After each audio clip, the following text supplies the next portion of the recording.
Hello and welcome to the second episode of the TopFrag Podcast. I'm Brendan Shave, your host, as always, and today I'm going to be changing the pace from the first episode. Of course, if you haven't seen the first episode, we discussed the viewership of the Overwatch League and how it is very comparative to the NALCS in terms of viewership and production quality. But today's episode is going to be about Nifty, the CSGO player for Renegades. Current Awper and in-game leader of the team, born in the United States, and quite frankly has been, in my opinion, one of the best NA Awpers we've seen, despite not getting the chance to be in a top NA team. But his story does not start with CSGO, or really Counter-Strike at all. His story starts with Call of Duty. Nifty began his esports career in Call of Duty Black Ops 2 when he was 15 years old. He had some competitive experience in games previously, but Black Ops 2 was when he really broke out onto the scene as a pro player. At UMG Atlanta in 2013, Nifty's team Conquer finished 9th through 12th. Then later in the year, his team at UMG Dallas under VVV Gaming finished 9th through 12th again. And then at the MLG Fall Championship, he finished 17th through 24th with Conquer in Call of Duty Ghosts. But in his last big event for Call of Duty, Nifty finished third at the MLG Anaheim 2014 Season 3 play-in tournament. But that would see the end of his Call of Duty career. He moved on and decided to take the risk of switching off of console esports and making the jump to CSGO. Now, during this time, Nifty was streaming on Twitch, making YouTube videos, being interactive with all of his fans on Twitter.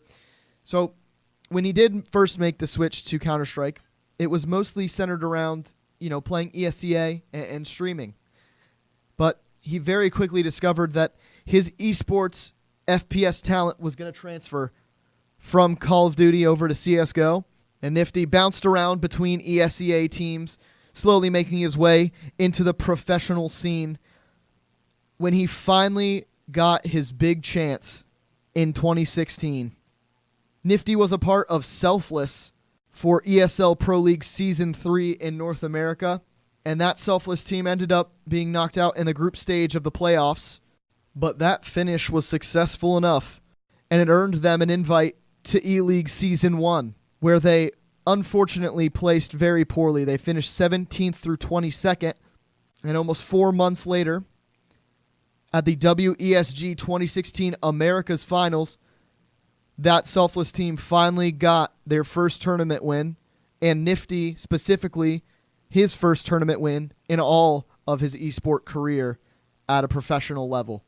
Then, there was a very large gap of time after leaving Selfless before Nifty returned to the main stage. He joined the famous org Renegades and made the most of his time here.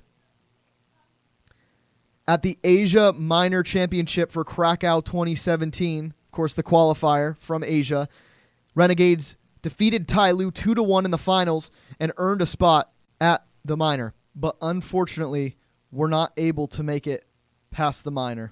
And they went to the DreamHack Atlanta Open just about a month later and finished 3rd, 4th, losing to Envy in the semifinals.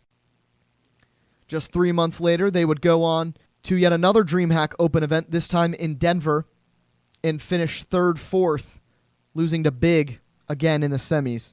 Now, of course, the most recent event, or events I should say, that they've attended, the first one being the Boston Minor, and again they defeated Tyloo in the finals of this Asia Minor qualifier, winning 2-0 this time instead of 2-1, and then they made their way to the Star Ladder Invitational and defeated Virtus Pro to help them get a share of $75,000 in prize money.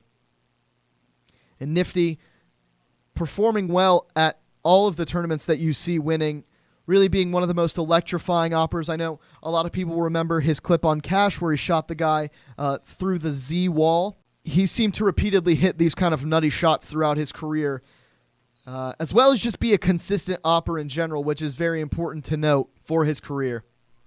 After that, he was invited to the iBuy Power Masters with his team Renegades. This, of course, being one of the last events of 2017, where they lost 2-0 in the finals to Cloud9. Cloud9, of course, would go on later to win the Boston Major just after this iBuy Power event. And then, the most recent event, just 2 weeks ago, Renegades finished 5th through 8th at the Star Ladder I-League Season 4 LAN, losing to FaZe. Now, it's important to note he's been using the op ever since he made the switch to CSGO, and in my opinion, he's been one of the most electrifying Awpers in the world in some points. You know, I don't think he's good enough yet to have the conversation of best Awper in the world. I think there's a lot of talent in this field that he's going to have to deal with before he is able to push himself to that level necessarily. But it's been unbelievable to see his transformation from Call of Duty Pro to CSGO Pro now. But going forward with his career, I really hope that we get to see Nifty on a better team. I think Renegades is a very good team for him right now to grow, but I'd love to see him get a chance on a top team, whether that's an international lineup or a better NA lineup like Liquid, for example, or even Cloud9 when Skadoodle eventually moves on. Overall, I think Nifty's career is one that's a little bit overlooked in esports. I think there is an unbelievable amount of talent needed to be able to be one of the best players on both a console and a PC. I mean, we've seen esport players, especially on console, move from game to game. And we've seen it, of course, as well on PC with players that play Quake, for example, that have moved to Overwatch, things like that. But we've seen it a lot, at least successfully, on Call of Duty and Halo. Call of Duty players moving from Halo, Halo players moving from Call of Duty. Back and forth they go. Formal obviously being the big one now on Optic Gaming's Call of Duty team, was a multiple championship winner in Halo, multiple championship winner now in Call of Duty. And Nifty has one-upped all of them, in my opinion.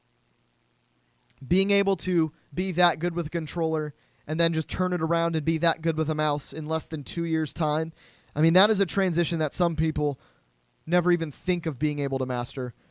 And he's done a magnificent job with it, and I, really hope that he can continue his career forward, and I really hope that we do see one of the best new NA Awpers in Nifty getting a really good chance on a top NA team or top international team here pretty soon.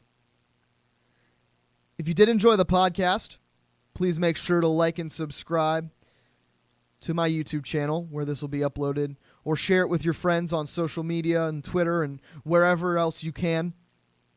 If you are interested in contacting me for either an interview or a sponsorship or anything like that, please contact me at chavebrendan11@gmail.com. That's CHAVEBRENDAN11@gmail.com.